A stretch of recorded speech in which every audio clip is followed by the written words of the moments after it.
பாண்டியர்கள் கடல் வணிகத்தின் மூலம் உலகின் பொக்கிஷங்களை தங்கள் மண்ணுக்கு கொண்டு வந்தார்கள். முத்துக்குளிப்பில் உலகை ஆண்டார்கள்.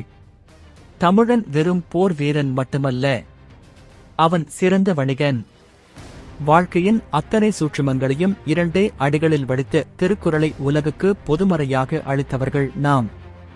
அன்பு, வீரம், நீதி, ஈகை என வாழ்வியல் அத்தனை கூறுகளையும் சமமாக கண்ட ஒரு செழுமையான சமூகம் நம்முடையது.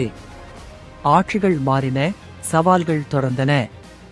பல சக்திகள் நம் மண்ணை ஆள முற்பட்ட போதும் தமிழன் தன் வீரத்தை ஒருபோதும் விட்டுக் கொடுத்ததில்லை.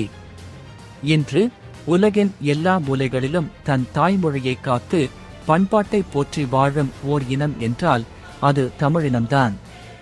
காலத்தால் அழிக்க முடியாத, தீயால் எரிக்க முடியாத, கடலால் மூழ்கடிக்க முடியாத ஒரு வரலாறு நம்முடையது.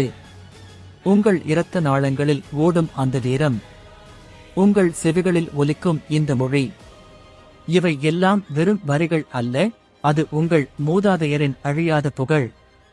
இந்த மாபெரும் வரலாற்றின் ஒரு கண்ணியாக இருக்கும் நாம் அதன் பெருமையை போற்றுவோம், அதன் தொடர்ச்சியாக வாழ்வோம். நன்றிகள் பல.